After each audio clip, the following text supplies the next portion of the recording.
You're listening to Opera Box Score. Let's get ready to rumble! Wherever you are, however you're listening, it's America's talk radio show about opera. It's Opera Box Score. I'm Weston Williams, joined by Oliver Camacho and Ashley Hardgrave. All right, this week it's Thanksgiving. There are so many ways to find, experience, and learn about opera in the 21st century, and we at Opera Box Score are feeling grateful for all of them.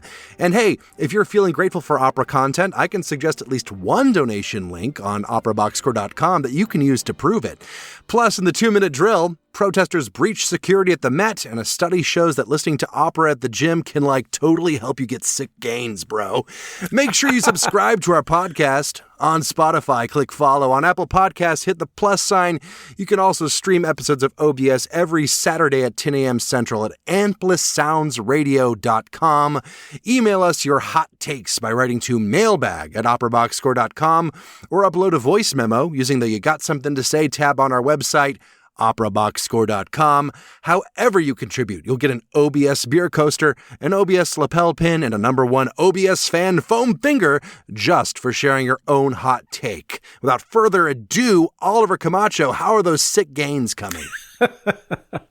I'm sure you're happy to know that I don't have a tennis update today. Incredible. It's a Thanksgiving miracle.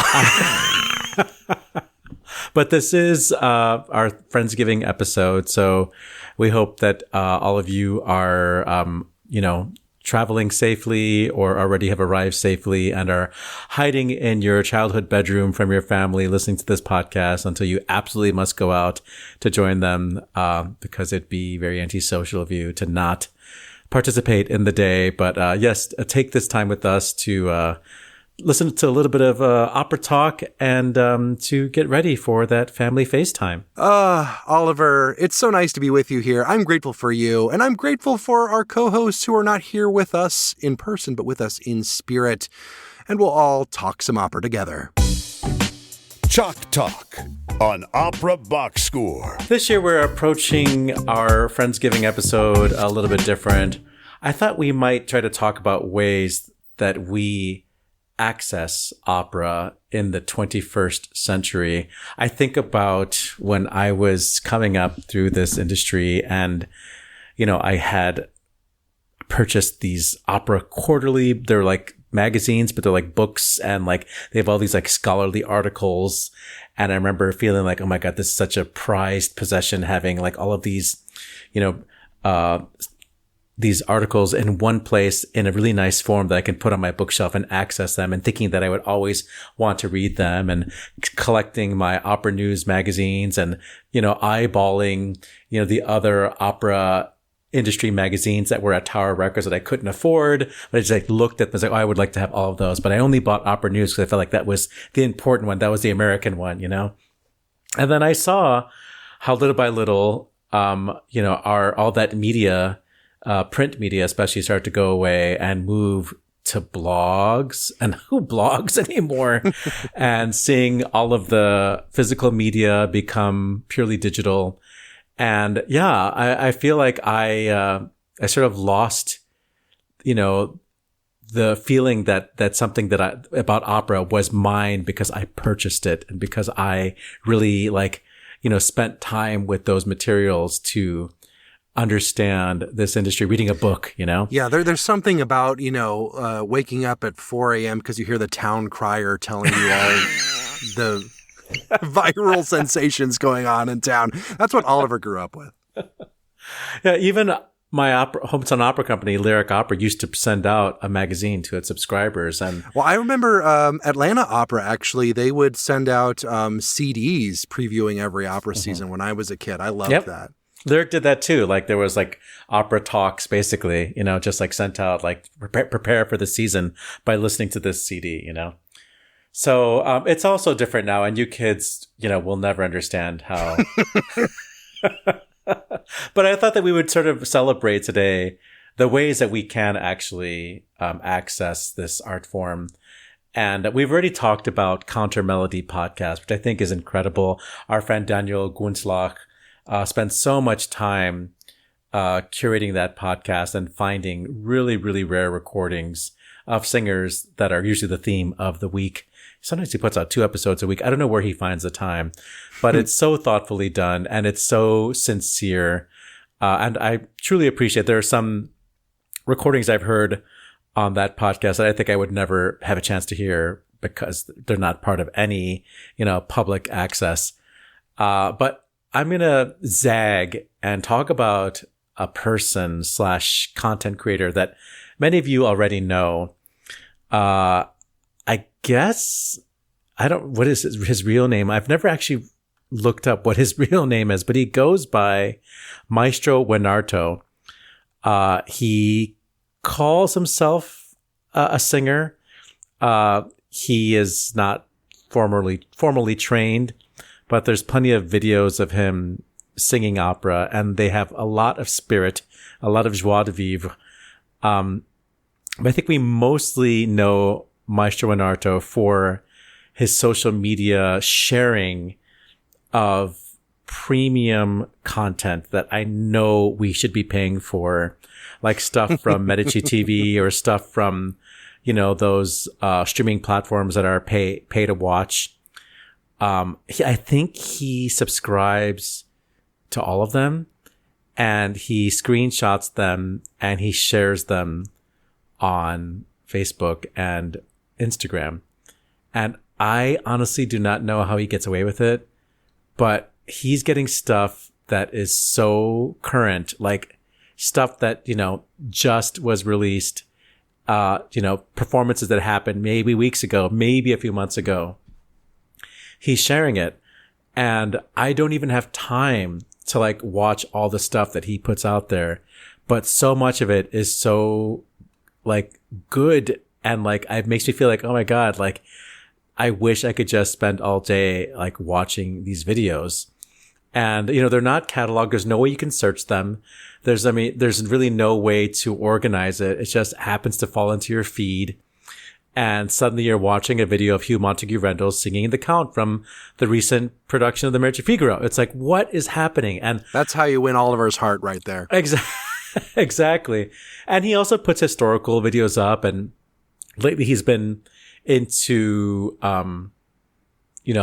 colorizing some black and white stuff or doing some AI airbrushing. I don't know what you call that, touch-ups, that, changes the quality of the video. But, what's important to me is that there's this documentation of this great singing, sometimes not great, but just of singing that there's no other way to access this stuff unless you have the subscriptions to all of those things. So I'm so grateful for him that he does this. He spends so much time putting this stuff up. And I'm really curious as to what are the copyright implications. Don't think too hard about that, Oliver. I know, but is he complying? How does he get away with it? I mean, I know that when I post a 30-second video of some performance that I'm in or some performance I'm at that has any kind of identifiable music, the algorithm automatically says, nope, Sony owns this. We're muting this video, but all of his stuff is up there. And, I don't know. I really don't know how he does it. And I don't want him to get in trouble. That's not why I'm bringing this up, but, I don't understand. Maybe we should get him on the show and talk to him about it, Here's how to pirate classical music. I do think that is an important resource. And one of the things that I was going to talk about a little bit was, score videos on YouTube. I think they're an incredible resource that did not exist when I was very young. Being able to find obscure pieces that have never been commercially recorded, or even if they have been commercially recorded, are not available outside of Poland. I recently spent an irresponsible amount of money for a Schoenberg ensemble recording of some Nikolai Obukov songs that came with, I kid you not, 26 other CDs. But the only reason I knew that recording existed was because YouTube, someone did a little slightly illegal thing, posted it. They did add some extra value because they did post those songs with the score, which was incredible because these are, Nikolai Obukov has really been a bit of an obsession of mine recently, which I haven't been able to bring up on the podcast because he was not an opera person. He was a student of Scriabin and Nuts. But there's a lot of cool stuff like that out there. I think we are in an era now. We are a quarter of the way through the 21st century, and we have moved away from the microblogs, the individual things, we're in a platform era. Everything is algorithmically driven to show you what the algorithm thinks you want. And to that end, I would encourage everyone to go for a little bit of algorithm taming, seeking out things that you wouldn't necessarily see. If you're like on YouTube, you have subscriptions on YouTube, check your subscriptions tab every so often and make sure you're checking up on those things because they don't always get shown to you. We're in an era where you kind of have to try to tame your own stream of content that you experience. I know I'm saying that in a very maybe overly online position that I am in, but I really do think that the best opera content I've seen has been from small creators that just happened to come across my TikTok or my YouTube channel that I, wasn't necessarily looking for. And I think that a lot of that comes down to occasionally going out there, searching opera-related terms, and liking stuff that you think could have some connections down the line. I want to shout out a couple of smaller creators that I always get excited whenever I see on TikTok. I mean, a friend of the show, obviously, Jordan Pitts, a.k.a. Creatine Price. Yep. Their videos show up all the time, and I love seeing them whenever there's like a Handel Messiah, drag Messiah clip. I love it. Jordan comes on, sometimes he talks to the camera, sometimes he just posts videos of him singing. But are you saying that you are liking things so that you get more of it? Yeah, you want to make sure you like things, and I make a point of like if someone is talking about classical music or opera, especially if I see they don't have a lot of engagement, I do my best to engage. Not necessarily for them, although I'm sure it does help them, but especially on platforms like TikTok, just to a lesser extent, Instagram. Instagram's algorithm is kind of trash in my opinion. But in order to plant the seeds of that sort of classical community, because one of the things that I love about, TikTok from a musical perspective is the fact that it is one of the best currently existing platforms for having something go viral in a way that, was always the goal on a lot of other, platforms, even 5 years ago. But those things tend to now be more, funneled into, established outlets. If you're talking about YouTube, for example, you might have a creator like Tantacruel, who is a great creator. He doesn't just do classical music, but he's a fantastic, really smart video essayist. And so what Tantacruel can do what he does because he is able to sit down and make an hour-long video and he has enough subscribers to do that. But it's harder on YouTube to just kind of come across someone who is, a little bit lesser known. But on TikTok, you can do that.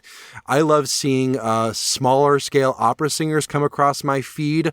I've discovered a few singers doing that. Even some really established singers who don't really have a huge online presence yet. I think Lizette Oropeza has recently started to get off the ground on her TikTok account, but it took her a while.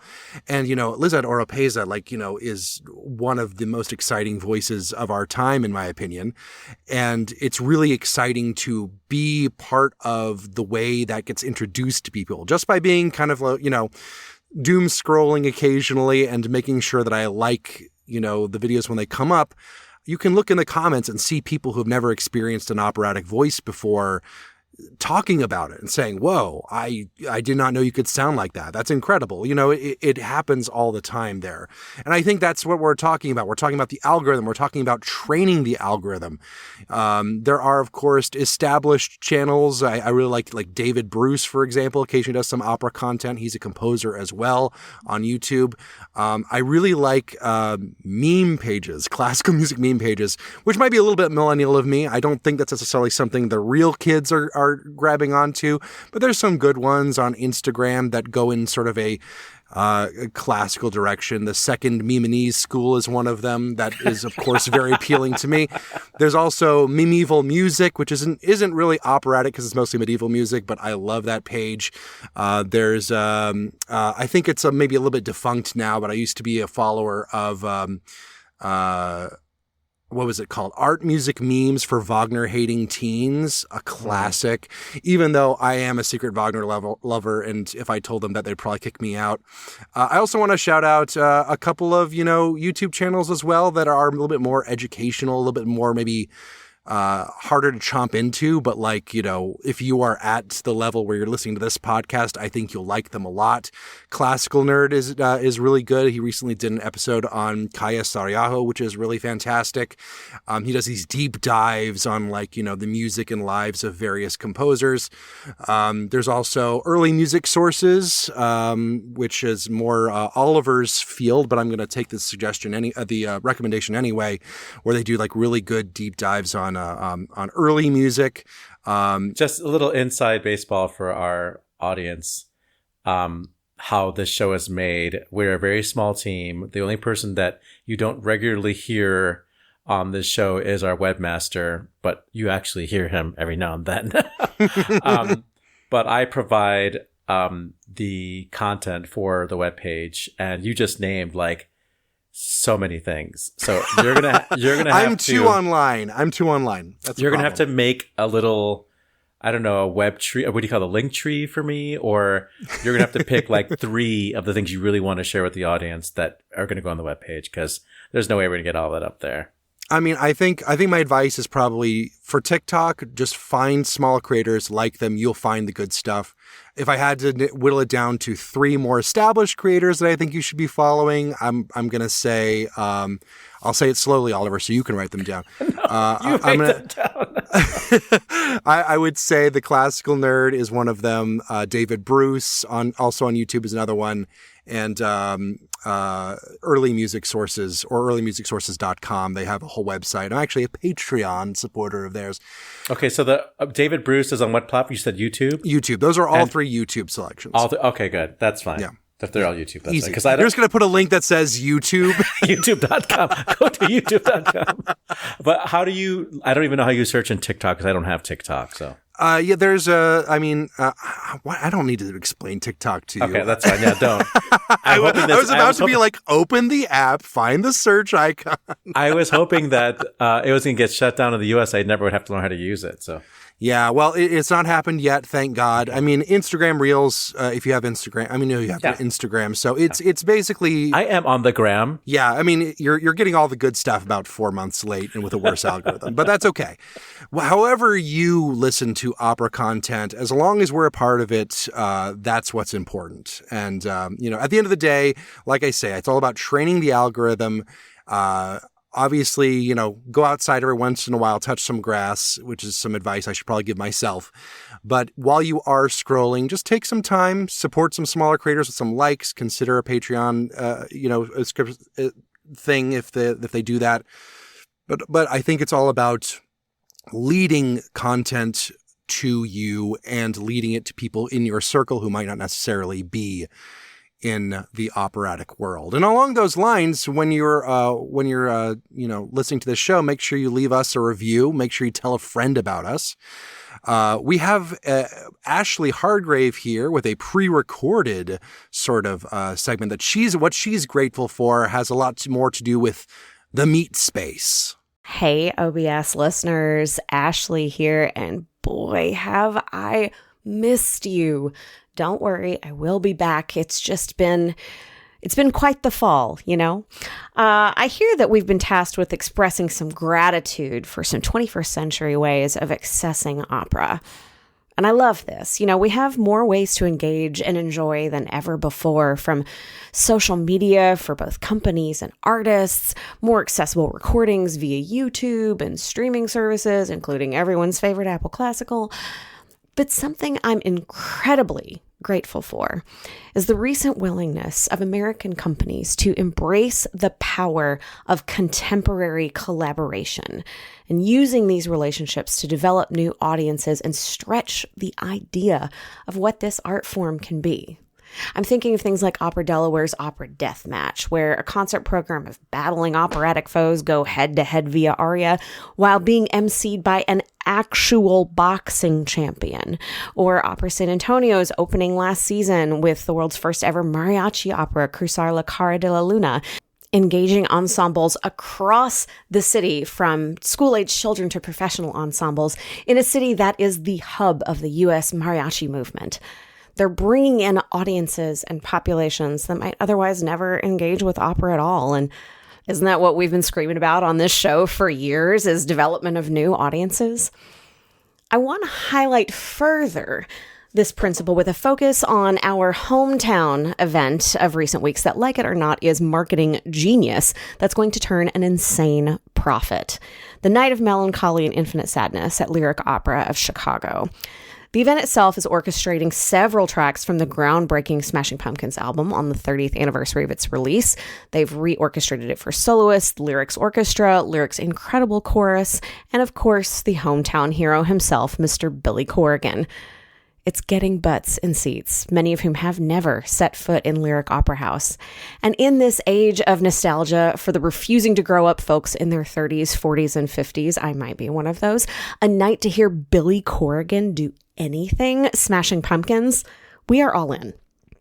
And you cannot open any social media channel this week without recaps from your favorite non-operatic influencers covering their time at what we're going to call an interactive song cycle. And again, most of these folks have never engaged with opera before. And guess what? They had a great time. This concert run has another genius marketing angle that is making a killing: the exclusive merchandise. Lyric has exclusive sales rights, it seems, for this melancholy merchandise. There's an online store for those who want to engage from afar, and even more exclusive merchandise for those who score coveted tickets. And let me tell you, the merch on those tables is selling out. For Gen X and millennials, this is the grown-up equivalent of that concert tour t-shirt that we all coveted in our teens and 20s.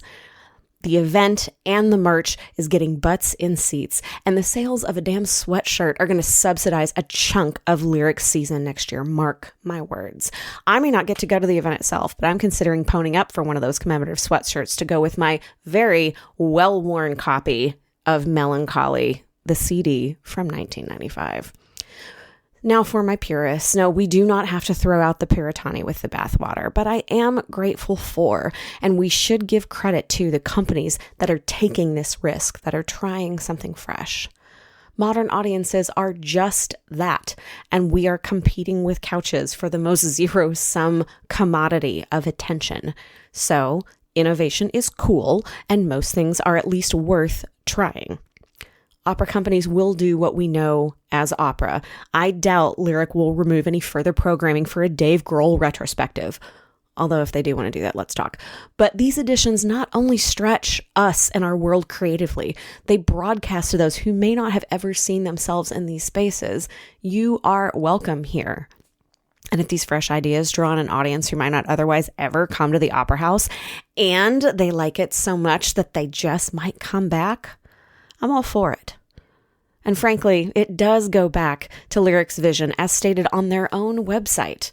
It advances artistic excellence, it attracts new audiences, it mobilizes its resources to break the mold, and leads the advancement of opera.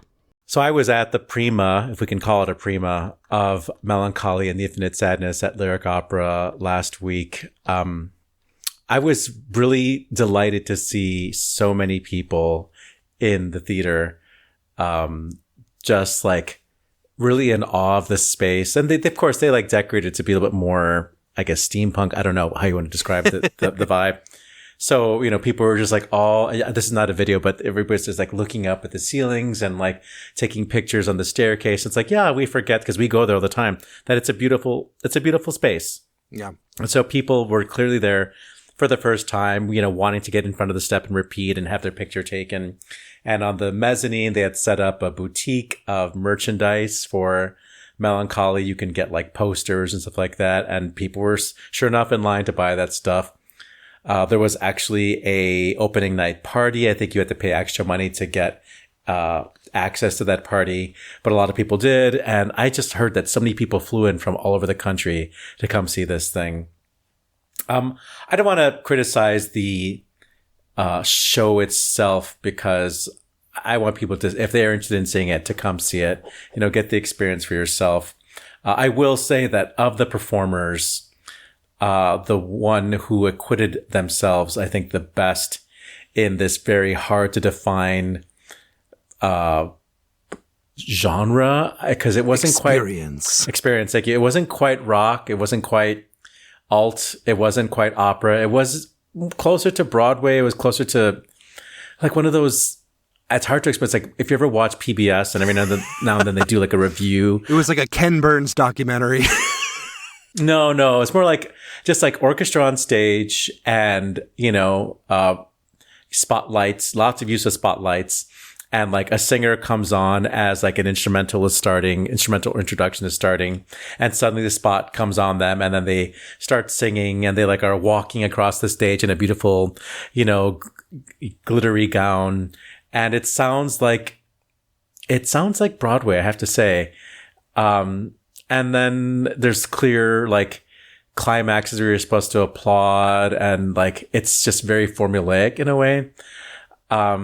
God, I'm making it sound terrible. It was better than that.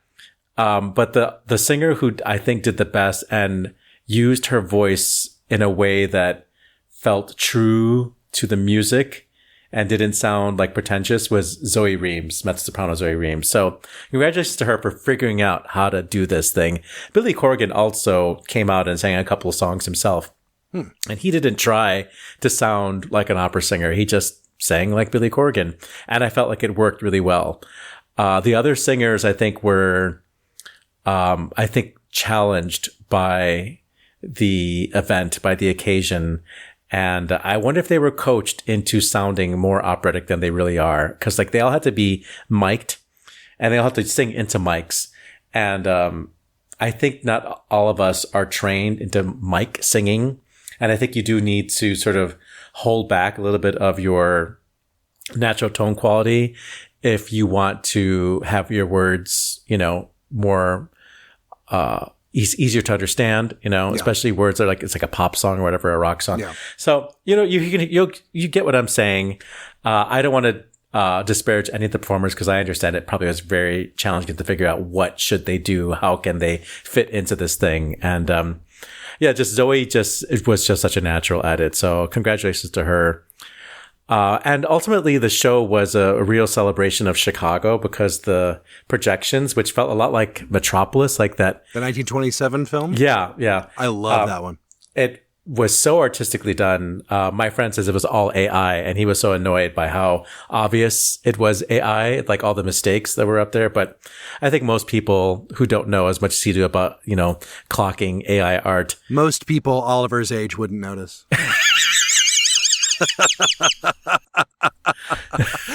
Well, we've got the 2-minute drill coming up right now, unless Matt Cummings was able to squeeze in something. If not, I'll put in a very sad sound effect. It's the 2-minute drill. This just in. The 2-minute drill. All right, listen up. Here's everything you need to know about what happened in Operaland this week. Senator Sheldon Whitehouse has opened an investigation into corruption at the Kennedy Center following months of, everything. The Democratic senator is demanding answers from Rick Grinnell after documents were uncovered that allegedly reveal steep event rental discounts for political allies and lucrative contracts given to personal friends of the director worth over $5 million. Taken together, these actions display a profound disregard for fiduciary responsibility, established financial controls, and the governance of the Kennedy Center, said Whitehouse. These actions betray the purpose set forth by Congress, allowing the center to become a swamp for cronyism and self-dealing. The Metropolitan Opera is blaming an absent security guard for a recent protest that interrupted a performance of Carmen last week. 4 protesters, 2 of which were able to make their way on stage, shouted denunciations of conservative billionaire David Koch, who died in 2019. Koch had several ties to the Lincoln Center, most notably in the form of the David H. Koch Theater next door to the Met, which houses the New York City Ballet. 3 of the protesters have been arrested, while the 4th remains at large. Edmonton Opera has decided to cancel the planned production of Indians on Vacation, an opera based on the comedic novel by Thomas King, following the revelation that the author had been mistaken about his Indigenous heritage. Edmonton's announcement said this decision follows conversations with local Indigenous elders, knowledge keepers, patrons, and community members who shared concerns about how presenting this work at this moment could impact their community. Find a link to the complete statement on the webpage for this episode at operaboxscore.com. In the latest Fenice Beatrice news, theater management denied workers' representatives an opportunity to address the audience before the prima of Mozart's La Clemenza di Tito, an opera about a failed political assassination attempt, by the way. The union called the action, quote, another sign of an increasingly closed authoritarian management structure impervious to dialogue. 5 choristers at the Dresden Semper Opera were injured after falling about 1.5 meters from a platform during a rehearsal for Turandot. The cause of the accident is still being investigated, but thankfully there have been no other reported incidents for this production, which continues through November 29th. A recent study published by the International Journal of Sports Studies for Health and the Wrocław University of Health and Sports Sciences has found that listening to classical music provides basically the same benefits as those supplements you've been taking, or that weird mushroom coffee some people drink. Female basketball players, gymnasts, and trampoline athletes who listened to classical music, let's just say they were listening to opera, demonstrated improved agility and accuracy, and a boost in motivation and energy compared to those who trained without music. The science department at OBS has also concluded that listening to this podcast makes you look extremely cool at the gym. In major awards news, Opera America has awarded grants totaling $165,000, which is nothing, to 7 opera companies to support subsequent productions of existing underperformed North American works. LA Opera, Maryland Opera, Nashville Opera, Friend of the Show, Opera Southwest, Pittsburgh's Residence Works, Soundstreams in Toronto, and Washington National Opera received next stage grants, providing them with the opportunity to edit, adjust, and refine specific works. Find more information on the webpage for this episode at operaboxscore.com. The Sullivan Musical Foundation has announced 9 winners for 2025. The foundation identifies talented young opera singers and helps them develop professional careers through a unique program combining audition awards with continuing support for learning new roles. Congratulations to sopranos Tiffany Cho, Sunwoo Park, and Anna Thompson, mezzo-soprano Lindsay Martin, tenors Alec Carlson and Trayvon Walker, baritones Gregory Feldman and Ricardo Jose Rivera, and bass baritone Christopher Humbert Jr. The singers each received a $10,000 grant. Additionally, 4 singers have received $2,500 career development grants. Congratulations also to Welsh baritone Stefan Lloyd Owen, the overall winner of the Paris Opera Competition, who somehow triumphed over American finalists mezzo-soprano Gabrielle Batigue and friend of the show Catherine Henry. We demand a recount. In trade news, English National Opera has announced that CEO Jenny Malika will be moving on from the company after only 2 years. No replacement has been named as of the time of recording. Meanwhile, Oper Wuppertal has tapped German-Greek conductor Yorgos Tsivaras to serve in the position of principal conductor at the company. In trade back news, Teatro Veri Trieste has appointed Giuliano Polo to the position of superintendent for the 2nd time. And finally, friend of the show, bass Kevin Burdett, has been named artist in residence for the 2026 Glimmerglass Festival. Exit stage right. American Helden tenor Gary Lakes has died at the age of 75. Lakes made his debut at Seattle Opera in 1981 as Fro in Wagner's Das Rheingold. He went on to perform at the Met 106 times and made a name for himself in Wagnerian roles around the world, earning 3 Grammys over the course of his career. And on this day, November 25th, in 1694, it was the first performance of Antonio Draghi's Pelopida Tebano in Thessalia in Vienna. 1832 saw Saverio Mercadante's La Gioventù di Enrico V at La Scala have its first performance. In 1847, Giovanni Pacini's Merope, a tragedia lyrica, had its premiere in Naples. 1847, Friedrich von Flotow's Marta was premiered in Vienna. In 1882, one for George Cedarquist, Gilbert and Sullivan's Iolantha had its premiere at the Savoy. 1954 saw the first performance of Serge Prokofiev's opera The Fiery Angel. I say Serge because it was premiered in French, not Russian. 1960, it was the first performance of Shostakovich's version of Mussorgsky's opera Kovanchina at the Kirov in then Leningrad. Birthdays on this day include German composer Franz Gruber, the composer of the Christmas classic Silent Night, on November 25th in 1785. Andrew Carnegie, who has a very famous concert hall in his name in New York City, was born on this day in 1835. In 1886, it was the birth of tenor Giuseppe Cremonini, an Italian tenor who created the role of De Gruyere in Puccini's Manon Lescaut. In 1896, American composer Virgil Thomson was born in Kansas City, Missouri. In 1901, German soprano Adele Kern was born in Munich. Happy birthday to Swedish baritone Håkan Høgegaard, born in Karlstad in 1945. Happy birthday to Australian soprano Yvonne Kenny, born on this day in 1950 in Sydney. And on this day, November 25th, Swiss bass baritone Gilles Cachamay was born in 1951. And that is your 2-minute drill.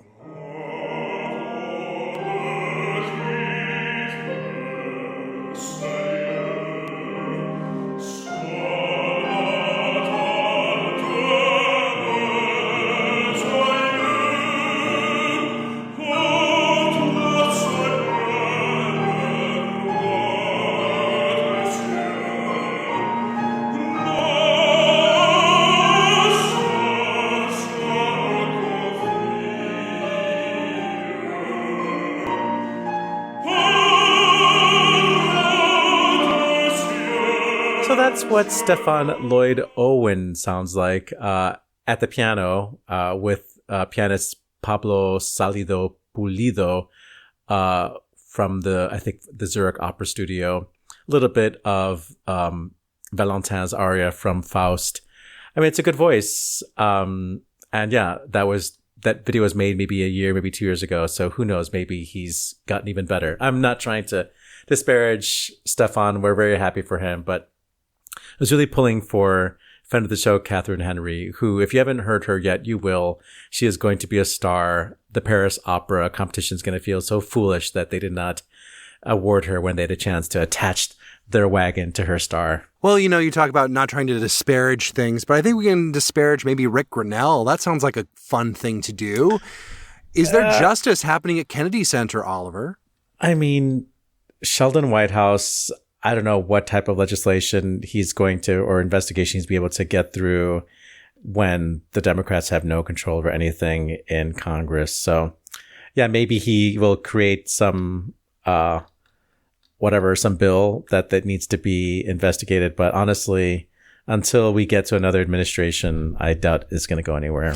That's probably true. I mean, we didn't say in the text, obviously, that the Kennedy Center denies everything. Mm. They also claim that the FIFA thing from last week, where they said that where they were accused of giving them giving FIFA the hall for free, essentially, and kicking out all of these concerts. They say they're paying, FIFA's paying like $7 million or something like that. But, as with so many things in this administration, it's hard to believe a lot of things when there's a lot of incorrect things going on all the time. Lots of lies bumping in and out all over the place. But who knows? Maybe it'll at least, I mean, I almost said bring the spotlight to the things going on at Kennedy Center, but everything coming out of the Kennedy Center is absolutely wild. So yeah, it's WTF, Casey. Yeah, we'll probably keep this segment going for a while longer. I don't think this has ended it. Oh goodness. Well, what is interesting here, and the next sort of thing on my list to talk about, is the Metropolitan Opera. This protest that happened. Of course, we've talked in the past about protests during performances, and the effectiveness of them, the reasons for them. I will say this one's a little weird. They seem to be targeting a billionaire who was already dead. Peter Gelb said in one of the articles to the New York Times that maybe they had the wrong theater because the ballet company is just next door, the one that's named after that Koch brother. That being said, though, I do think this is a good opportunity to once again talk about the pitfalls of having, the arts under the control of maybe not the best people, to put it mildly. We've talked about, of course, the controversy surrounding been the history of opera for the entire history of opera. Yeah, I mean, honestly, it's better now than it has been. I mean, just ask, Jean-Baptiste Lully, the only man legally allowed to write operas in France at the behest of Louis XIV. This is, always a problem. And I think that, I'm with the supporters in the protesters in spirit in terms of, trying to call attention to that. Yeah. But at the same time, you need to be focused with it. You can't be. I'm very much of the opinion that protests should have something actionable attached to it. And when you're just shouting about how much the dead billionaire is terrible, I think that at least shout about a live billionaire. Yeah. I mean, we talked about this when we had John Mark Rosendahl on as a guest. Yeah. I don't think this is cool. I mean, granted, this version of Carmen is not, in my opinion, grand opera. It's sort of an eyesore. There was a quote how people didn't realize at first that it wasn't just part of the show. These people got on the stage, and that's scary for the performers. Yeah. And they went on during, I think, the first act crowd scene, where there's tons of people on the stage. And it also is the set design is at the New Mexico border, Texas or something like that. And it's clear that there's security on the stage that's actually operatic security, not Metropolitan Opera security, but state, their Carmen security in this production. Yeah. And there are people that are looking like they want to breach this gate. And you add people who really want to, breach the stage, added to the mix. It's just so confusing. And, some people in the audience didn't even realize that a protest was happening. And I think one of the protesters was dancing or something like that. It's just so confusing. It's such a mixed message. And I don't know what they're trying to prove, but once people figured out that something was going on, then they have to stop the performance and close the curtain. That's scary to people. And I just think about taking my dad to the opera, who's now, in his 80s and very fragile and moves very slowly. And to think that we went to the theater to try to have a nice experience, and it's expensive, and that's another whole argument, and that something could be happening on stage that could be dangerous and people might want to be fleeing out of there. And the egress out of the Met is not easy, let me tell you. It's it's hard to funnel people in and out of that space. And, it just feels very dangerous to me. And for what purpose, Yeah, well, I think that's the thing. I think I'm a little bit more okay with these kinds of public protests than you are. I think that they're necessary. Disruptions are necessary in protests. I think that it's very important you have to inconvenience people. You have to make people feel something, even if it's a negative reaction. But once again, that's why it's so important to be so specific, to really think about it, not just kind of go in. I sometimes wonder whenever I see a protest like this at an opera company or a symphony, are they doing it because of a specific association? Maybe there was here, granted this Koch brother was dead. But sometimes it's about the sort of kind of a very basic assumption that opera, classical music is associated with power and wealth because historically it has been. But at the same time, a lot of people watching the show are normal people, That's why you need the specificity. That's why you need to think about the audience, literally in this case. That's why you need to think about what your demands actually are and the nature of the disruption. Not to lecture these protesters, but certainly I think that there's something to think about. But maybe we should give them a second chance, and maybe that second chance could come in the form of a grant from Opera America. Did you like my transition there, Oliver? Yeah, I was trying to give you another transition, but that's okay. So these, I appreciate the next stage grant, because there are works that I think just might need a little bit of help to get a second showing, a third showing. Yeah. And the operas that won the grant are a Paolo Prestini and Royce Vabrick joint on The Old Man and the Sea. That one's actually, I actually know that one a little bit. That's pretty good. B.E. Boykin and Jared Lee's Ocean, which premiered, I guess, at Maryland Opera. Jason Powell, composer and librettist, Fortuna the Time Bender versus the Schoolgirls of Doom. That sounds right up your alley. Daniel Catan's Sal Si Puedes. Daniel Catan is dead, right? So, yeah, well, it's a second chance for the production, at least. Yeah. I mean, and he's certainly having a moment right now. I think people are trying to like, sort of make him into the next great composer. We'll see if it actually happens. There's also, a version of Kamala Sankram's Jungle Book, which we talked about actually on this show. Yeah. Excited for that one. There's also, an opera that I'm unfamiliar with called, Pimo Tiwin. I'm probably pronouncing that wrong, by composer Melissa Hui and librettist Thompson Highway. Indigenous story. Yeah. Yeah. And then of course, Hall of Fame composition Treemonisha is getting a second chance. Now this is a second chance, not because, it's only been performed once before, but because it's this specific version.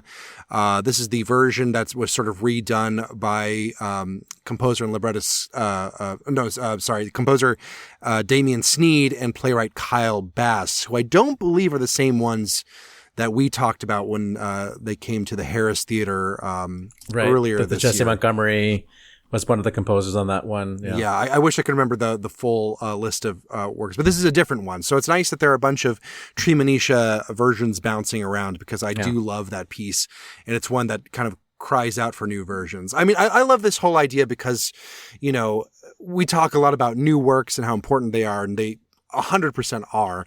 But as you've also said, the biggest obstacle to new operas is the fact that they will have one sort of big premiere and they'll disappear completely. Yeah. And it doesn't necessarily have anything to do with the quality of the work. It doesn't have anything to do with, it not even doing financially poorly, but that just, opera companies are either doing traditional rep, or they're like, wow, look at this brand new piece. And they forget that, like, oh, wait, we can bring something back, And I think, even historically, of so many operas that had really bad premieres and only are part of the rep now because they had a second chance, Faust, Carmen, operas like that had, terrible premieres and now are played too much, frankly. Well, it looks like each company is going to get about $20,000. I don't know how they're going to divide up that 165, but that's not a lot of money in opera. In the opera world, I know at least one or two of those are chamber operas, so more affordable.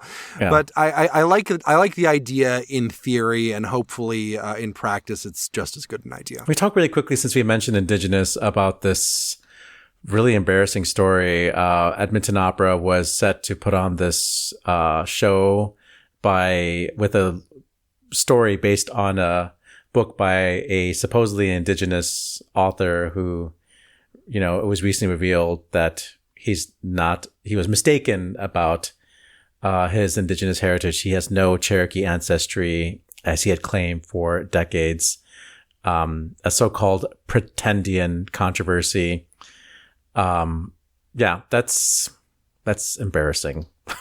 I think that's what the story is about, though. I could be wrong here, but I think the story is about him realizing that and finding the humor in it. And I have never read the original book. I've not seen the opera.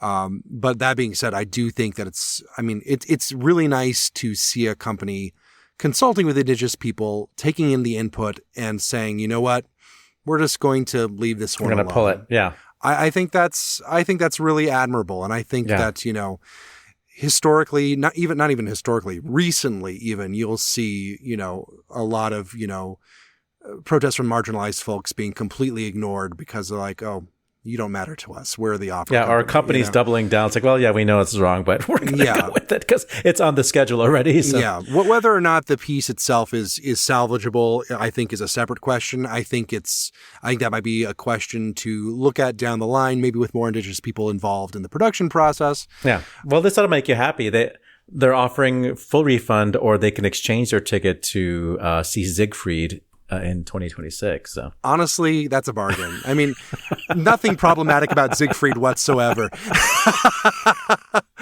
One last topic, and it's really important.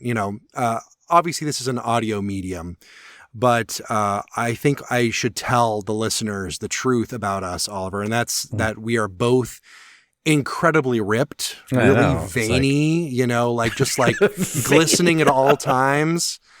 And it's all thanks to classical music. Yeah, no, for sure. Yeah, I'm so cut right now. Swole. I'm swole. Yeah. Swole and cut. No, this is a real study, and you can read the study, and we'll link to it online. But I mean, I think we sort of know the soft benefits, like the focus and the motivation. But I don't know, I think there's other musics that could offer focus and motivation. But yeah, I mean, maybe there's something genetically that's happening, that we don't appreciate, Mozart for babies, Mozart for adult babies. Yeah, Mozart for muscles. That's what it should be. Mozart for muscles. I love that. I mean, I will say I might be a slight statistical outlier because of my diet of Schnittke and Stockhausen. Mm-hmm. So I'm still working on the 8-pack, but I definitely have the 6 at least. So I'll just take what I can get. Let's wrap this show up. Good call, bad call on Opera Box Score. Good call, bad call. That's how we end the show as I crack walnuts with my muscles. Oliver, what's your call? Good call today. New York Times published a profile of countertenor John Holiday called Equal Parts Baroque and R&B. John Holiday is his own singer. I literally saw that this article existed as we were getting ready to record. So I haven't had a chance to read it yet, but I'm just happy that he has a whole feature in New York Times. His publicist is doing a great job. Bad call that the Met HD broadcast of Arabella, which I had to miss because I was singing Messiah in Milwaukee. The encore was supposed to be Wednesday the 26th. That's how it normally goes, just a couple days after the original broadcast. But for whatever reason, they moved the encore to December 3rd. So if you are listening to this podcast, I'm wondering where the encore was. It's this coming Wednesday, not yesterday. And that sucks for me because I have a rehearsal on December 3rd. So I don't know what I'm going to do. I really want to see this thing. I guess I have to wait for it to come on PBS. But Rachel, if you're listening, I hear you're doing such an amazing job in this. I have a bad call. Of course, last week I was gone because I was out of town at a wedding. The wedding isn't a bad call. I was in the wedding party, however, and they were asking for submissions for the Getting Ready playlist. And for some reason, none of my suggestions made it through. That's a bad call. That's it for this week's edition of America's Talk Radio Show about opera. Make sure you subscribe to the show wherever you get your podcasts, get your voice heard, and find links to stuff we've talked about at our website, operaboxscore.com. That's also where you can put your money where our mouths are. Give back to the OBS using the Support the Team tab. Your announcer is Norm Waddell. Your creative consultant is Oliver Camacho, and your audio editor is me. The executive producer of the OBS is George Cedarquist. For co-hosts Ashley Hardgrave, I'm Weston Williams, asking you to continue the conversation about opera as you hide your results from 23andme.com. We're back with an all-new show next week, plus you get more opera headlines, more hot takes, and more Fenice Beatrice. Join us.